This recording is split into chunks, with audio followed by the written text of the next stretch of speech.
Dit se ma het hom gestuur om 'n belangrike taakie vir haar te doen. Sy het hom gevra om na 'n winkel toe te gaan en hom ook gevra om by sy tannie se huis te stop.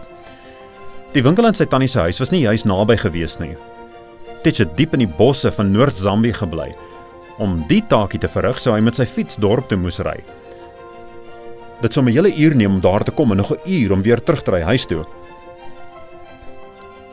Dit was ook al reeds middag toe sy vir Titch gevra om te gaan. Titch wou terug wees voor dit donker word, want daar was leeu's en olifante en slange wat deur die bos beweeg. Hy het vinnig op sy fiets gespring en gebid: "Liewe Heer, ek gaan nou dorp toe. Mag U my asseblief lei en veilig hou? Beskerm my van al die gevaarlike diere. U het my al voorheen beskerm. Ek weet dat U dit weer vir my kan doen.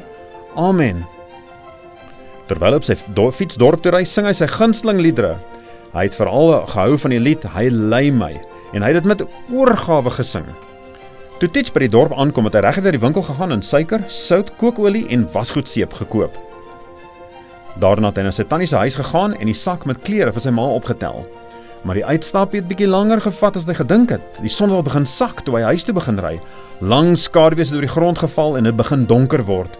Hy het ongemaklik gevoel. Hy sou nie veel kon sien in die donker nie. Daar was geen ligte langs die pad nie.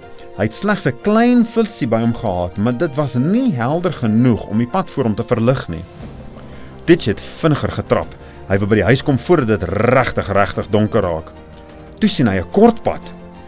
Dit was 'n klein grondpaadjie wat deur die donker bos gekronkel het. Hy kan die kort pad vat en vinniger by die huis kom. Hy draai toe van die groot pad af in die kleiner donker pad in. Die son het gesak en die lug het donkerder en donkerder geword. Titch het vinniger en vinniger getrap. Toe gebeur iets baie vreemds. Maak nie saak hoe hard Titch trap nie, sy fiets wil nie vinniger ry nie. Hy het sy voete so vinnig as hy maar kon laat gaan, om en om gaan, maar sy fiets het al hoe stadiger gery. Hy het met al sy mag en krag getrap en toe kom sy fiets tot 'n stilstand. Hy was verstom en verward. Hy het vinnig sy flits uitgekry om na die fiets te kyk of hy iets kon kry wat fout was. Die ketting was in plek, alles het reg gelyk. Hy het selfs nog meer verward en verbaas gewees. Toe lig hy op met sy flits op die pad voor hom. Hy skrik so groot dat hy sommer begin bewe. Voor in die pad begin die flou liggie van sy flitsie op 'n groot slang skyn.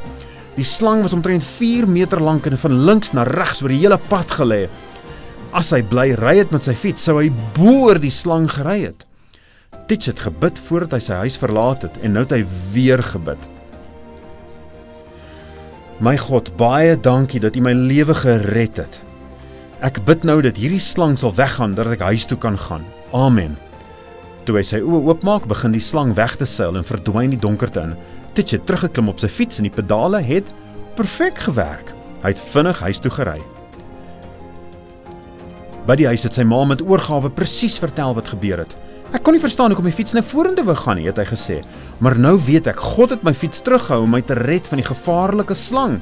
In die donker, digte bos waar daar geen huise is nie, sodat niemand gewees het wat my kon help nie, maar God het my lewe gered. Sy ma was so bly dat God haar seun gered het en sy het hom bedank vir sy liefdevolle beskerming, maar van daardie dag af het sy nooit weer vir Titch in die middag dorp toe gestuur nie. Nou stuur sy hom net in die oggende, sodat hy genoeg tyd het om voor donker terug by die huis te wees. Die 13de Sabbatskool-offergawe hierdie kwartaal sal help om kinders te leer van die God wat mense beskerm teen slange en gevaarlike diere. Baie kinders in Zambië, waar Titch vandaan kom, en ander lande in die suidelike Afrika Indiese Oseaan divisie sal hulle eie Bybel ontvang deur hierdie 13de Sabbatskool-offergawe.